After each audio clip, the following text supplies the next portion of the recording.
The economy can still be working long after confidence has already started breaking. That is the strange part of this moment. If you look only at the surface, things do not look completely broken. People are still going to work. Stores are still open. Flights are still taking off. Restaurants are still full enough to make the system feel alive.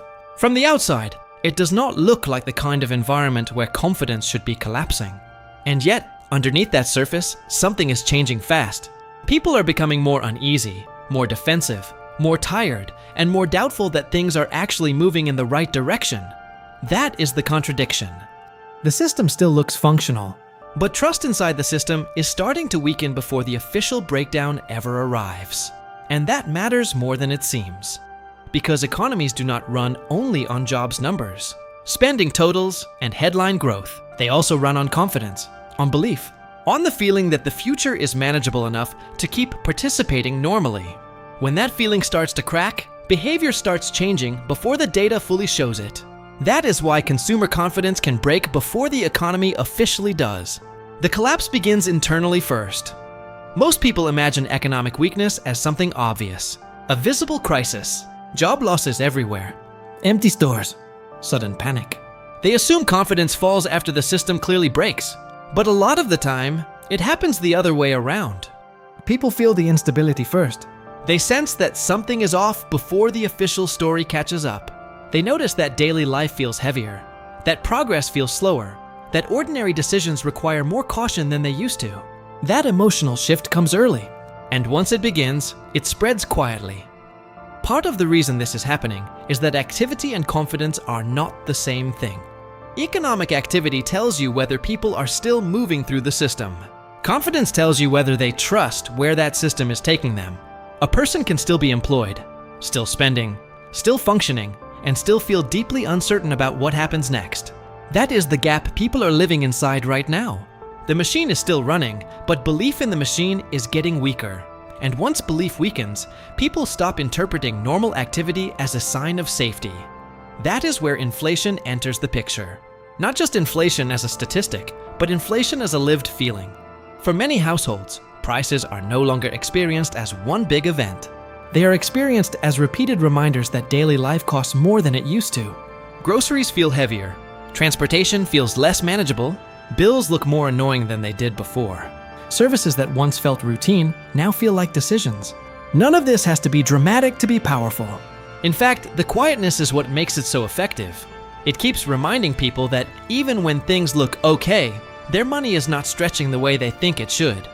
And once that happens for long enough, confidence starts slipping, because confidence is not built from 1 month. It is built from repeated evidence that your system is working, that your paycheck still means something, that a normal life still feels reachable, that your future is not getting more expensive faster than your progress. When that evidence weakens, the feeling changes first. People start becoming more cautious before they become more desperate. They start questioning before they start panicking. That is why confidence can break in an economy that still looks stable from a distance. There is also a second force working underneath all of this: expectation. People do not react only to what their life costs today. They react to what they think it might cost tomorrow. If they believe inflation could stay stubborn, if they believe rates may stay high longer, if they believe energy shocks could keep feeding into daily prices, then the future starts to feel less predictable. And predictability is one of the quiet foundations of confidence.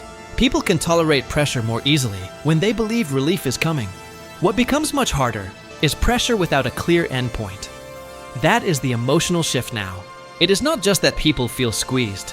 It is that they are no longer fully convinced the squeeze is ending soon. That changes everything. It changes how people spend. It changes how they save. It changes how they talk about the future. It changes how willing they are to make big commitments. When confidence weakens, normal behavior starts becoming more defensive. Purchases get delayed. Plans get reconsidered. Risk tolerance falls. The person who was going to upgrade, move, borrow, or spend a little more freely starts waiting instead. Not because they are in crisis, but because they no longer trust the direction enough to move comfortably.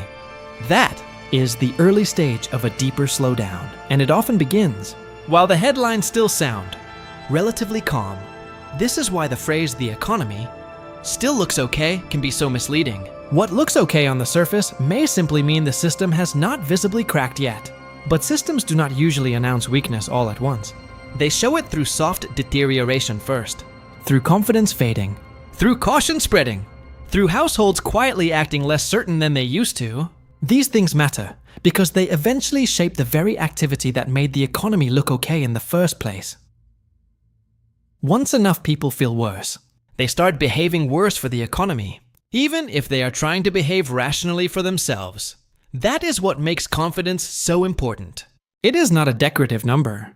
It is not just a mood indicator. It is one of the earliest signs that the internal relationship between people and the economy is changing. If people stop feeling protected by the system, they stop engaging with it the same way. And that shift can happen before the labor market visibly breaks, before spending collapses, before the official story turns dark. There is also a mental side to this that does not get enough attention. Modern financial life is exhausting in a way that older economic models often underestimate. People are not just managing wages and bills. They are managing uncertainty, comparison, rising baseline costs, recurring subscriptions, debt payments, shifting prices, and constant information about what could go wrong next. That creates mental friction. And when life becomes mentally expensive, confidence falls even if income is still coming in. People begin to feel like stability requires too much constant attention.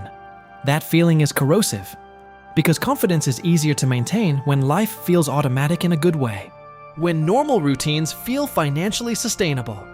When you do not have to keep checking, recalculating, and adjusting. But when every category starts demanding awareness, the whole system begins to feel less trustworthy. People stop feeling like they live inside stability and start feeling like they are managing instability carefully. That is a huge difference, and it explains why so many people are saying some version of the same thing right now. I'm still functioning, but I don't feel good about where this is going. That sentence captures the whole contradiction. The economy still works. The person still works. The spending still happens. But the emotional foundation underneath it all is weakening. And once that emotional foundation weakens, the numbers above it become more fragile than they look. This is also why oil shocks and renewed inflation fears matter so much for sentiment, even before they fully transform the broader economy. People understand what they signal. They hear higher energy, and they do not just think about gas. They think about everything that tends to follow. More expensive essentials, more cautious central banks, longer delays on easier borrowing conditions. Another stretch where relief gets discussed but not felt. That anticipation is enough to damage confidence on its own. So yes, the economy can look okay while consumer confidence is breaking, because okay on the outside does not mean reassuring on the inside, and what people feel on the inside often changes first.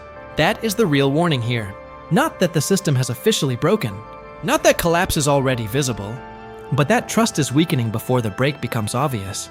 And once trust starts fading, the system becomes more vulnerable than it appears. Because confidence is often the first support beam to crack. By the time the economy officially looks bad, confidence usually broke much earlier.